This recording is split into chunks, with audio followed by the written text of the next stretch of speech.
If you were here with us last week, you know that our lead pastor, Joe and Rita, went to Japan. And so they went with another 10 other people to lead a retreat with our Cornerstone Tokyo church. And so, so I haven't heard everything that's happened there yet, but we pray that God is going to do some amazing things there as he did with us at our retreat. So I'm going to be giving the message this morning. And so if you would join me in prayer as we give this time to the Lord.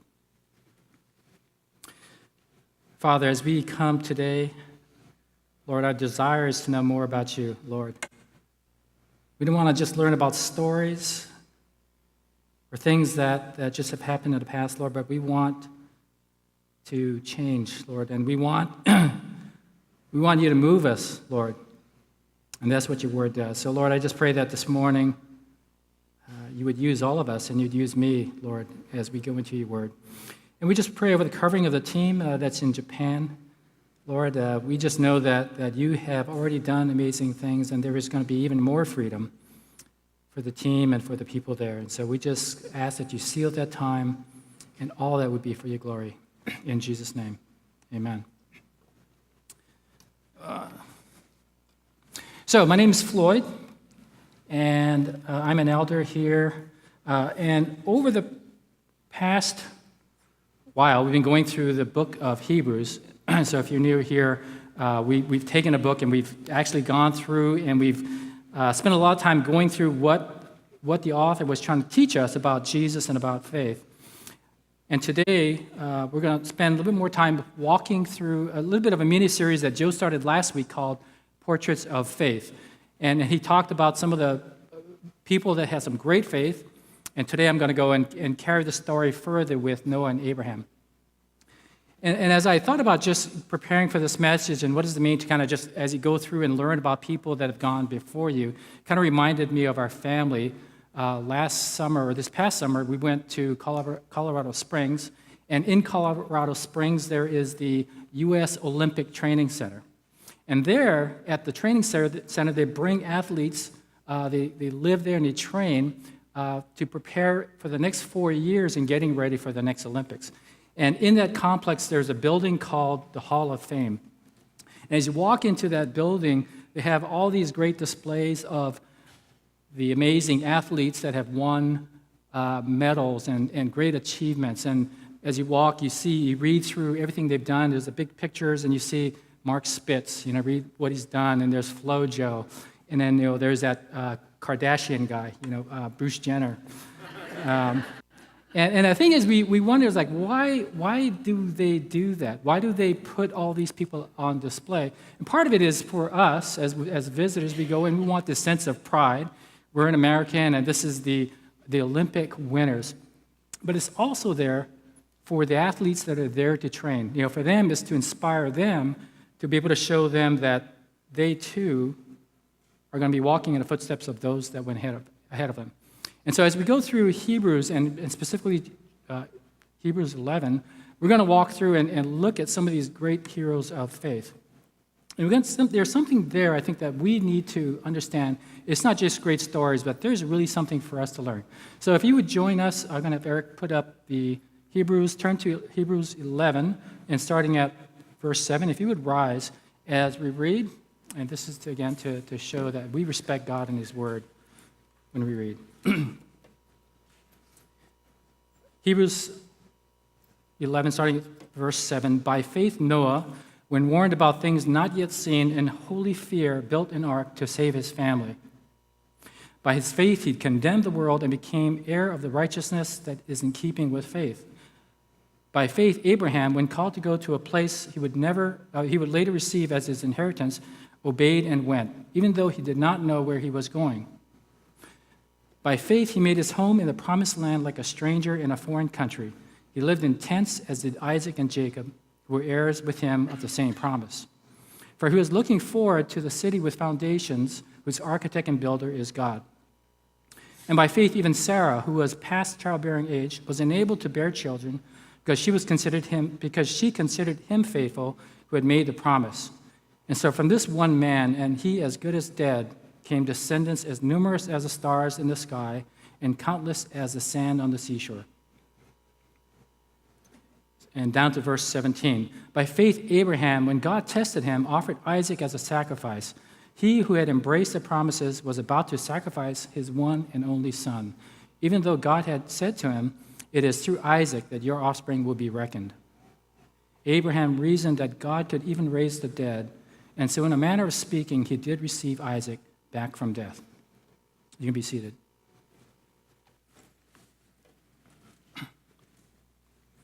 You know, as we kind of read through these huge heroes and pillars of the faith, one of the, obviously the biggest person that we think of when we think of faith is Abraham. And there are people that as we go through and you look at them and say, wow, God did some just amazing things through these people. And as we go through over the next several weeks, there are going to be others that we look at and we go, how did God do that through them?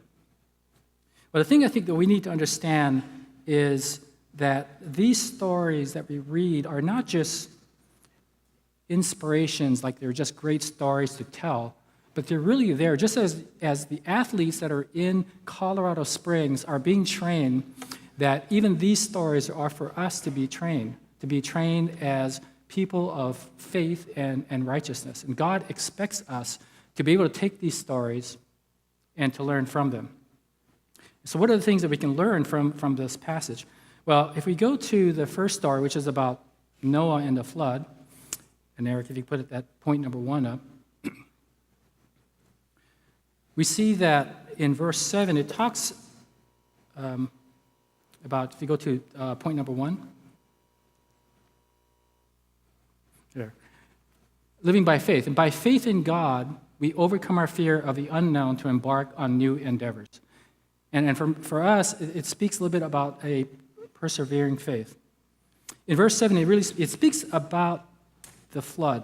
And if you go back and you read the account in Genesis 3 is when the people, or Adam and Eve, sin and disobey God, and from that point on, there's sin in the world, and they fall away. And it starts with those two, and really just a couple of chapters later, we see that the entire world is filled with sin. And it says that there is no one blameless except one. And his name is Noah. So God's going to call Noah, and he gives him a prophecy and a mission. And he tells Noah, I'm going to send a flood that's going to destroy everything in the world that has breath. Everything that breathes will be destroyed. And your job is to build an ark, gather 2 of every kind of animal, bring them to the ark, gather enough food for them, and put your family into the ark. And verse 7 kind of speaks to it, and it says, these things have never happened before. There's a judgment, a huge judgment of a global flood that's going to occur and kill everything on the planet. Noah, who's a farmer, it needs to build a boat, and God gives him the dimensions. And the dimensions are, it's the size of about a 1.5 football fields, right? He's going to tell him to build it there's 3 decks, and the scholars have looked at it and said the size of the boat, if they look at how many animals were expected to be in the boat, somewhere around 100 to 125,000 animals would be expected to be in the boat. And Noah had to gather enough food for them to be in that ark. So what does Noah do? Well, the other thing he tells Noah is that not only do you build the ark, but I want you to build it on dry land. He doesn't tell him, go build it by the ocean. He tells him to build it on dry land. Because there's something that's going to happen that's never happened before. And Noah is not going to be sailing this vessel. He's going to go in it to survive and to have his family survive. So what does Noah do? It says in verse 7 that in holy fear, Noah built the ark. He doesn't complain to God and say, what are you expecting me to do? I'm 500 years old. Electricity hasn't even been invented yet, right? And he has to go and do this. And I like what it says in Genesis 6. It says that Noah did everything just as God commanded him. Just as God commanded him. Everything that God told him, Noah went and did. How long did this happen? Well, if you look at the time, if you read through the account in Genesis, Noah starts, at least he's given a message when he's 500 years old. And from the time that he's given a message to the time that it's completed and he goes into the ark is 100 years. 100 years is what it took for this to happen.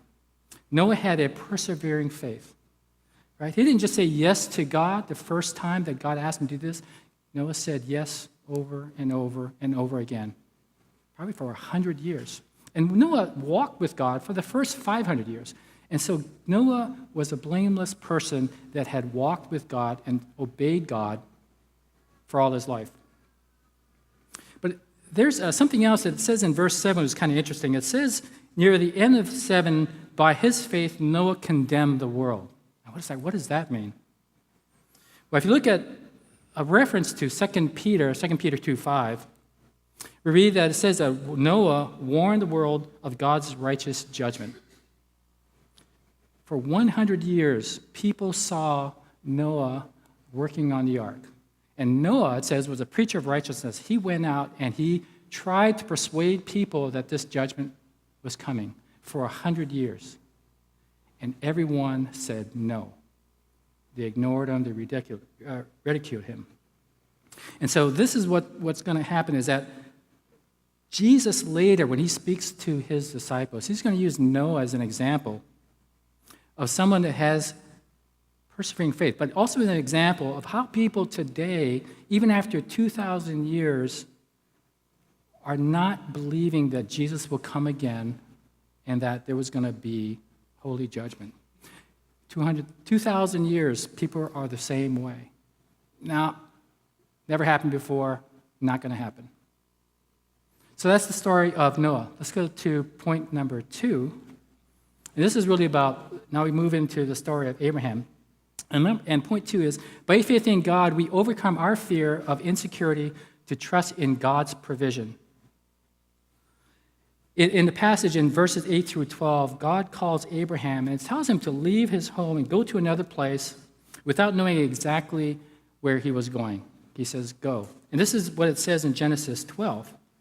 It says, God tells Noah, quote, go from your country, your people, and your father's household to the land I will show you, unquote. Now we need to understand that when God says that to Abraham, he effectively says something that for us maybe we don't quite know or can relate to. Back in those days, in the ancient times, your security, your identity was basically determined by 3 things. Number 1, your land. Number 2, your family. And number 3, your inheritance. So when God told Abraham to leave those things and go, he's basically telling Abraham, you need to risk everything. You need to risk your very survival and trust in me. And God tells Abraham, trust me, not your stuff, and I will make you into a great nation. Right? Abraham was 75 years old, and he had stuff. He had a lot of stuff. Right? And God's going to tell Abraham, cast that aside. I love how Abraham, in his response, is captured in Genesis 12:4. It's very simple, but it speaks a lot and it speaks volumes to us. And it says, so Abraham went as the Lord told him. When God called Abraham, again, he's old, he's a pagan, his wife is barren. They live even after he comes, they live in tents as foreigners. And it wouldn't be until 25 years later, after God had promised Abraham, 25 years later of waiting, that a 99-year-old dad and an 89-year-old mom is going to give birth to a miracle baby called Isaac, because it says that they believe that God is faithful to his word. As we look at that and Abraham's story, really it's a thing we need to understand. It's a personal faith. God didn't call a nation. He called one man. He called Abraham, and he made a covenant with Abraham. Now, from that one covenant, of course, there's going to be blessings that cover a multitude of people, but he starts with one person. And God is the same way. He doesn't give you the same faith journey that he gave Abraham or Noah. He's going to give you a faith journey that is unique to you, where you are, to grow you from that point. Later on in the passage, let's go to point number 3. It says, by faith, we say, by faith in God, we turn away from our idols to find fulfillment in God alone. The passage, as you get to verse 17 through 19, there's a further development in Abraham's faith, in what I call a perfecting faith. God will test Abraham's faith with the sacrifice of his son Isaac. All right? In Genesis 22, God says, Abraham, take your son, your only son whom you love, and go to the region of Moriah, sacrifice him there as a burnt offering on a mountain I will show you. And we wonder, especially as parents, like, why would God do that? Right? All that Abraham has already been through, right? And this is after now, Abraham is about 120 years old. And we say, hasn't Abraham already kind of proved his faith is genuine? I wonder about that as well, right? Tim Keller, in his book, Counterfeit Gods, I think it does a wonderful example or explanation of kind of what's going on here.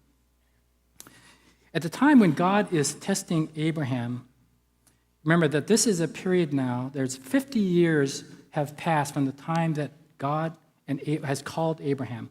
50 years of war and famine, trial, and all these things that Abraham is going to go through.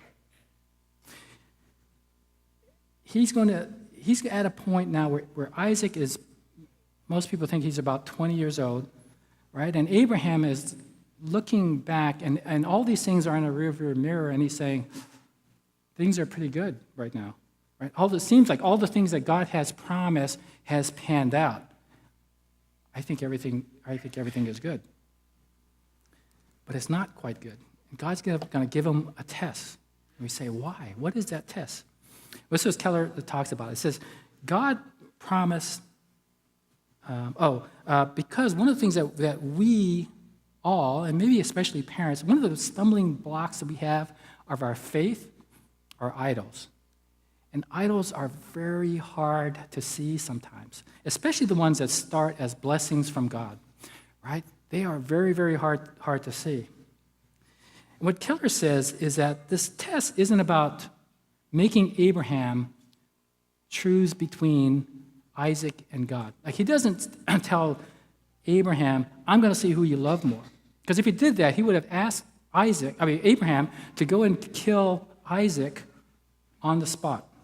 Prove to me that you love me more than Isaac. But that's not what God does. What does God do? Right? He sends him off on a trip. This is a test not about who Abraham loves more. This is really a test about whether Abraham truly believed God's promises and was going to depend on God for it. Right? Was he going to depend on God or himself? See, God had promised Abraham that all his descendants would come through Isaac. But God needed to show first that he did not need to depend on Abraham for that plan to come through. You know, as parents, sometimes that, we look at things that we do for our kids and we think, we're obviously trying to make sure that we want our kids to succeed. And that's good, but sometimes that we do things in kind of an unhealthy way for our kids, right? We can be sort of the bully parents, that want to make sure that our kids get all the advantages over all the other kids. That we want them to, we plan out their college and their careers and who's going to marry and all of these things. And we want to plan all those things so that they land and they're going to have a great life. The thing is, when we do that, we think that their lives are dependent on us. And when we do that, what we're essentially doing is that we're elevating them. We're elevating them, and they become who we worship, right? And God moves down in rank. And I think this is what's going on with Abraham. God is going to test Abraham because he wants to make sure that Abraham doesn't fall into that same trap of making Isaac his idol, putting all his hope into the future, into Isaac. And so God is going to send Abraham on a 3-day journey. Right? He's going to say, take your son Isaac, and he says, your only son whom you love. Right? And it gets right to Abraham's heart because he knows, he doesn't have to say that to Abraham, but he's reminding Abraham that this is the only person your descendants are going to come through. And he sends Abraham with Isaac and some servants on a trip. And it's going to take 3 days to get to Moriah. And you're going to have to get to Moriah and climb up a mountain, build an altar, and he's going to say, sacrifice Isaac on this altar. And every step that Abraham takes from the time he wakes up, after he's told that, from the time he wakes up in the morning, every step that he takes, every meal that he eats, every stone that he lifts to build that altar is an act of obedience. Right? He doesn't kill Isaac in the camp. He takes him for 3 days. And what's happening is God is working on Abraham's heart, and he's breaking him of his faith and hope in Isaac. In verse 19, we see and we learn from Abraham, and in Abraham's mind's eye, it's really interesting. It says that to Abraham, Isaac is already dead. Isaac is already dead. From the point he says yes to God, Isaac really doesn't have a life.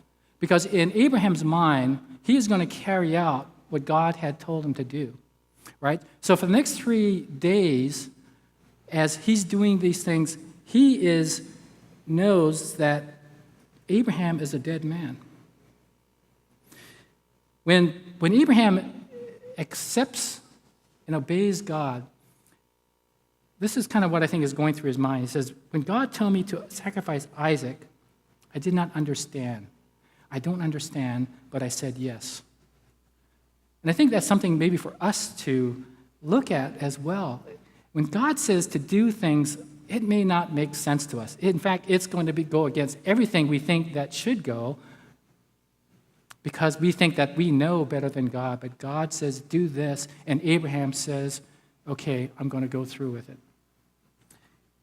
In the passage we read, it says that Abraham reasoned that since God had promised his descendants would come through Isaac, that even if he killed Isaac, God could raise him from the dead. Has that ever happened before? No. Right? But Abraham believed not that just what God said, but that God said through Isaac. And so he goes, and he's not expecting that God's going to change his mind. Right? There is no plan B. Abraham isn't going and saying, well, I hope when I get to the mountain, or I hope when I build that altar, when I hope I raise the knife, that God is going to change his mind. No, his thought is, I'm going to kill Isaac, but God is good, and he's going to resurrect Isaac. That's his only thought, is that God said this is what he's going to do. He's asked me to do this, and therefore God is going to come through. And we go, wow, how does that happen? So when Abraham has Isaac on the altar, and when he raises that knife to slay Isaac, he is declaring right then and there, in full effect, that Isaac belongs to God. That Isaac is not mine, Isaac belongs to you. And he's proclaiming that Abraham and his whole future is not going to depend on him, it's going to depend on God. And he says, and his thinking is that that's okay, because I'm going to find my fulfillment in what God does, and everything is going to be based on him alone. So how do we go through this, and how do they know what's going to happen? How did Isaac or Noah know that as they go through with this, that something could possibly change, or it's going to be all right at the very end? And that is a very, very hard thing, and that's the thing about faith, is we don't always know, right? We just kind of know what God tells us to do, and we can only kind of see so far. The author kind of gives us a little bit of insight into how these heroes of faith, and really for us, and how we can approach the same thing. And I skipped over verses 13 to 16, but we're going to read through that now. If Eric, if you could put that up. In between the story of Abraham, it says this: all these people were still living by faith when they died. They did not receive the things promised. They only saw them and welcomed them from a distance, admitting that they were foreigners and strangers on earth. People who say such things show that they are looking for a country of their own. If they had been thinking of the country they had left, like Abraham, they would have had opportunity to return. Instead, they were longing for a better country, a heavenly one. Therefore, God is not ashamed to be called their God, for he has prepared a city for them. Wow. Still had faith, not seeing the things that were coming when he died.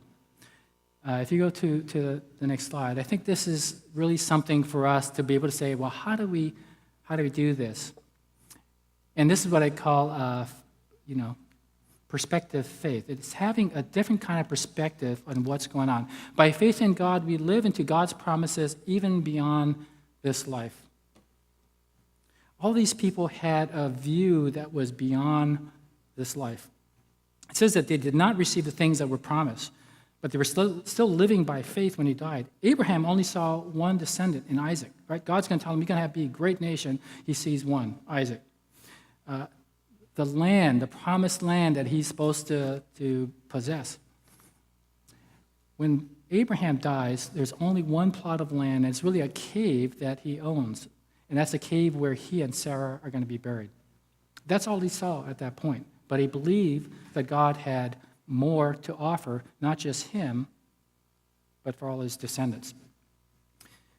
One of the things that when we read in this passage, it really kind of speaks to us that, if we try to look ahead of what's coming or what needs to happen, we don't really see things as they are. We see things in the physical. But these men, Noah and Abraham, saw with spiritual eyes. They saw that this earth is not the destination. This promised land that Abraham was being promised was not going to be the last place, right? It was not going to be the land of all things for him and his descendants. There will be, it talks about a better country, a city with eternal foundations being prepared by God for them. And they believed God was with them then, and that God would get them to the end, to the eternal city. The thing is, the key for us as we look at these stories, and especially when we get to the last part about having sort of the right perspective, one of the things that we need to really understand about faith is that everything doesn't have to work out, or I should say, everything doesn't have to be in a way that we get to see whether it's all going to work out. When we say we want faith, of course we say God has promises and God wants this, and yes, these are all great things, but we want the payday. We want to say, Lord, if I do these things, I want to see if you're going to deliver. God says, I will deliver. These men, right, don't really know in their lifetime whether God delivers. They believe that in God's time frame, that he's going to deliver in the way that he delivers, and it may be beyond their life. Noah doesn't know, right, whether there's ever going to be a flood again, right? But God says, I will not flood the earth again. Abraham, right, when God tells him that you're going to have a people, right, again, he doesn't know. He just trusts. So how do we go about living by faith? Right? Once we have all these things, what are the things we can take away from this and say, well, how do we actually do this? And so there's three things that I've put down. And I think this is something that it's not just for today. I mean, I would say that this is maybe your homework. When you go and leave today and as you work or go through the week, take these things and kind of meditate on them, right? To understand what it really means to live by faith. And there are three things. Number one, reflect on what God has done. Number two, reassess how God has or is equipping you. And number 3, respond in faith to God's destiny for you, right? There's a sense of looking back where you are today and where you need to go. And on the first point, reflect on what God has done. This is saying, when God asks me to do something, what do I do with that? And many times as we look back when you especially look in the Old Testament, God calls someone, right? The first thing he tells them is, don't be afraid, right? Look back. Remember, all the things that I've done, I have been faithful to those things, right? Don't panic, right? The first thing that I think that sometimes we don't do is never to kind of look back and say, well, how did I get here today, right? And it's really kind of talking about spiritual eyes, spiritual faith. Now, if I were to ask you, how did you get here today, right? And think back as far as you can, what did you do to get here? So I'm not talking about just getting in a car and driving to church today. What did you do in order for you to be born? Let's start there with your birth. What did you do to get your parents together? Right? What did you do to put them in a place and time when they were going to meet, and that they were going to have a birth, and they were going to have your gender, right? And you were going to be the second of 4 kids. Right? What did you do to make that happen? God did all of that, right? Some of the things, as we look back on our past, I think we have a flaw. And I think there's 2 things that typically happen when we start to look back. Number 1 is we forget what God has done, right? We forget all the things he's done. Number 2 is the things that we remember, we think we were responsible for all those things, right? So we have sort of this amnesia about things that are good and came from God, and we think, well, and all the other things are really from us. I like how King David, when he writes in Psalm 45, he says, he marvels at God's wonders and deeds. There are too many to count. Go back. Think about the things and where you are today, all the things that God has done, and even things that maybe you can't even understand. There's no such thing as chance. The things that God has done to get you to where you are today took a lot of work and miracles. And if you can look back and look at those things and you understand that I have faith that it wasn't me that did those things. I like to tell this story about how Denise and I met, my wife. We met in Florida, and her company had relocated her to Florida, and my company relocated me to Florida at the same time. So we met in Florida. Well, the interesting thing is that we're both from California. What's more interesting is that we worked for the same company in the same city, in the same building, probably on the same floor in San Francisco. But we didn't know each other. It wasn't until I decided I was going to move to Florida, she decided on her own, and we met in Florida, right? Probably not even a chance that we were going to meet in California, just even being on the same floor. It took something that was unusual for us to get together. And you have all stories as well. You've got stories like that. And I think we need to go back and just look back and reflect on those things. That's why I love these sharing services that we have, right? Because you think back on the things that have happened and you go, man, that was amazing. That was not me, right? And you bring that up and we all get to celebrate. So that's a look back. Number 2, reassess how God has or is equipping you. And I don't say assess, I say reassess. Because many times, many of you, I think maybe in this place, are thinking, I'm not at a place where I think I should be, right? You may be unemployed, you might be a single mom, I'm retired, I'm a student, I'm in the wrong job, I maybe have the wrong spouse, right? Whatever, right? And sometimes I think we have to understand that we need to kind of really step back and look at that and reassess why we're there. Because if we're living by faith and if we believe that God is sovereign, then we also believe that there is a reason that we're in the place that we are. But it's not easy. It's going to take humility it takes submission, it takes patience, right? And those are sort of the pillars of trust, right? When you say, I'm not in control of those things, there is someone that is managing that. We get to be able to get these spiritual eyes. So when you're in a hole, and we always get in holes, the question for you to think about is, Lord, get me out of this hole. Really, the question is, Lord, why am I in this hole, and what are you teaching me? Right? It isn't to pull the ejection seat and get out of it. It's to say, Lord, there's something that you're teaching me. And a lot of times it has to do with faith. What is it you're going to do? Are you going to trust me that you're in this place and you are dependent on me to get you through this? Noah and Abraham, when you think back and the things that they're doing, what do they do to just kind of, in the moment of where they are? One of the first things they do is they set a marker, and what it is an altar, right? They get to a point and it says, I made it here. They build an altar, they worship God, they praise his name, and they thank him, right? And from there, it's the jumping off point then to the next place. And when you get to the next place, there's another altar, and it's like, I made it here, right? And God got me from there to here. So every time you get a challenge that comes in front of you, right, you need to kind of really think back of the things that have come before. But also, when you get to the place you are, celebrate where you are.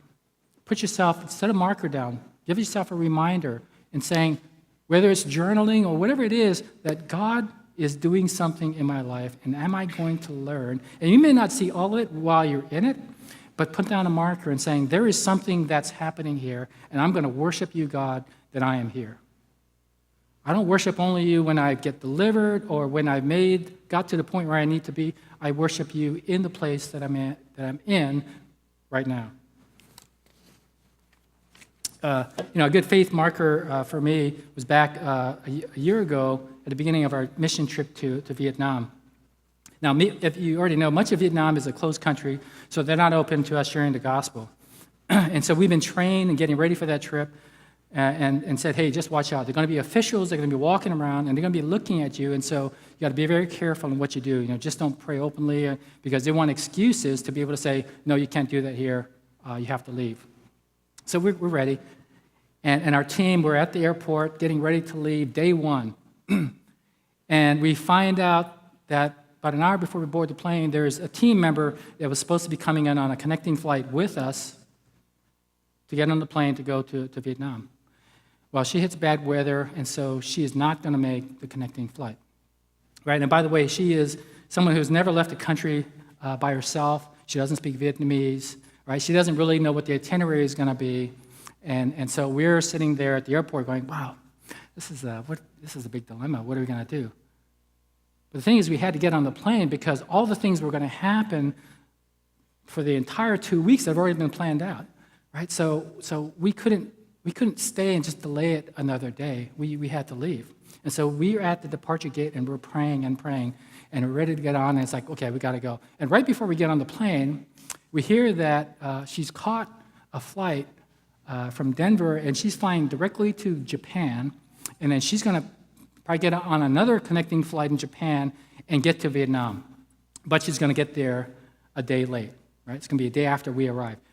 So we go, wow, praise God. God, he answered our prayers. And we're like, okay. So on the flight, as we're going to, there's a stop in Korea, and we're going to go into Vietnam, the team is planning. It's like, okay, good. So what we're going to do is we need to probably split up a team. We're going to have some people that stay in Hanoi at the airport, so when she comes, they can go together. The rest of the team will go on ahead, and so we'll just kind of figure this out, right? And so we got this plan that we're saying, okay, God, this must be the plan. And we land in the Hanoi airport, and she's already there. She arrives about 10 minutes before us, and we're going, what? What? How did that happen? Right? And it's like, wow, that's great. That's amazing. So the thing is, I think what we learned is that as we were getting ready for the trip and we were preparing, that God needed to do something to kind of really test us and grow our faith, even before we got to Vietnam. Right? Things that we've been kind of preparing for, and when God looked at that going, I don't think you're ready. I don't think you guys are ready. right? And so he slips and he put this little test in for us and saying, you need to get through this because where I'm going to get you to, it's going to be a big leap. So I'm going to give you a progression. I'm going to give you some steps to kind of get there. So the first step is you're going to get to Vietnam as a team, and you're going to trust in me that you're going to get there as a team, right? So he puts that first test in that. And when we get to Vietnam, we realize that, yes, we need more faith. And we're going to need more faith because from that point on, the things that we're going to do for the next 2 weeks was amazing. We saw healings and people come to faith. And on the very last day when we were leaving, it kind of made sense to me of kind of where we had to go because one of the officials, a policewoman who was really kind of assigned to shut us down, comes to faith. And we're going, that is impossible. We did not expect that, right? But then God saw that what needed to happen, and he was going to put us on this trajectory. Right? So what do we do? Number 3, respond in faith to God's destiny for you. The first thing we need to know is that when you're on this path of faith, that your trajectory may change, right? And we see this when most people that encounter Jesus, people like Peter and Zacchaeus and Nicodemus, when they encounter Jesus, they kind of go in another trajectory. God has then a different path for them. And the second thing you have to know is that when you're on this walk of faith, that walk that you do is not usually a straight line. In fact, it's a very zigzag line that it takes. Right? And if you want to see somebody who's a good example of zigzag life is Paul. Paul has a life that he keeps looking for God and trusting that God's going to put him in the places that he needs to be. How many of you have zigzag lives?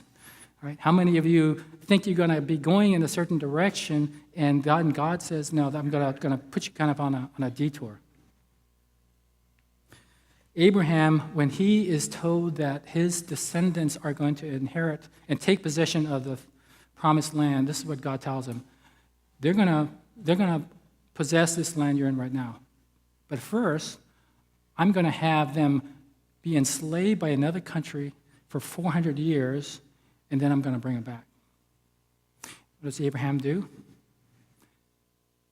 That makes sense to you, God. You have a reason for that. I'm good with it. Right? He doesn't say, that doesn't sound like a good plan. He says, yes, that's what you want. How do we find our destiny? How do you know where you're going to go?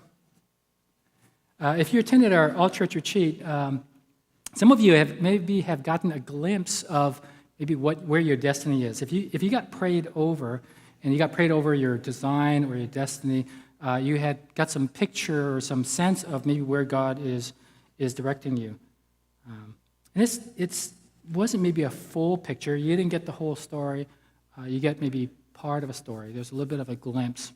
But one of the things that I know maybe that you didn't get is that as you were being prayed over, that you got a sense that the destiny you were headed for is done. You are in the place where God had expected you to be, and you are there. Right? Someone didn't pray over you and say, what I see is that you're going to be working with computers and you're going to be working in a tech company, and that's it. And you go, well okay, good. And what else? And because that's what I'm doing now. It's like, no, that's all I got. I think if you reach your destination, I think you're done. No. I mean, a lot of us got pictures of something that God wanted us to go, and it's it's really kind of beyond. And a lot of times, maybe not a lot, I know for me, it wasn't in the things that I was planning for. I mean, I heard things like, okay, that's probably not the path I would take. Or maybe in things that you're going to find out that it's not necessarily the things that you're gifted at. Right? Noah wasn't gifted as a boat builder. Right? He didn't say, of course that makes sense. I got to build this big ship. A ship that's never been built before. Right? God has things in your destiny that is going to require something else. And what God is going to do is, and what we need to do is, as we're listening for the destiny and the place we're going to go, is to kind of be attentive. We got to be open. We got to listen. Right? God's going to give us some guideposts. He's going to give us some markers. He's going to give us some direction. And we have to be sort of aware. And don't say, no, that's not me. I think the thing we have to say is, okay, Lord, There's a reason that you're sending me in that direction. The beauty about these faith journeys that God puts us on is that there's no age requirement, there's no limitation, no admission fee, there's no retirement. But what it does require is it requires faith. It requires you to believe and say, God, I trust you. Not only that, but you also have to know that God is saying, I am with you every step of the way. I am with you, Abraham. I am with you, Noah. I am with you every step, and I am going to point you, I'm going to tell you where you're going to go, and I'm going to be there, and I'm going to be preparing things for you when you get there. As at the beginning I mentioned that we're going to the Olympic Center and reading through all the accomplishments, and it's good to be able to look at all those people that have gone before and gone, wow, that's amazing. But God also has a Hall of Fame. In fact, he has a Book of Fame. And there's going to be a time when all of us are going to be in front of God where he's going to judge all of our works, right? And he's going to open it up, and every one of you will stand before God. And this is kind of how I think that this is going to go, at least for me and maybe for all of you, right? God's going to open his book, and it's going to look down and he's going to say, April 10th, by faith, Floyd prayed over a man that I knew it was going to be hard for him, but he went. June 4th, by faith, Floyd confessed his sin, and I forgave him. By faith, Floyd. By faith, Floyd. By faith, Floyd. By faith, Floyd. Right? He's going to be going through, and he's going to say this because we know that we cannot please God without faith. In fact, he's not expecting any of us to do things that doesn't require faith. Because if it did, we don't need him. Right? And what he's saying is, in my book, when I judge you, I'm going to say, these are the things I've asked you to do. I know you probably did not think it was going to be for you and it was going to be hard, but you did it. You said yes. And you kept saying yes. So my question to you is, as you think about these things that you're going to do maybe this week, is to kind of think about what are the things that God's going to put in his book about me? What are the things that I'm going to do to live by faith? And Joe kind of challenged us last week as well and said, what are the things, think about anything that you did by faith to get even here today. What did you believe? Or was your mind completely somewhere else, not even thinking about God, not even thinking about all the things that could have happened on the way to church? Right? Because we think, oh, of course that's not going to happen. It can happen. Right? We believe by faith in every step that we take, in every breath that we take. I want to leave you with this part of a prayer. It's in Psalm. It's a psalm written by King David. It's in 143, and this is in the New Living Translation, which I kind of like. And this kind of speaks to the looking back, where you are, and the looking ahead.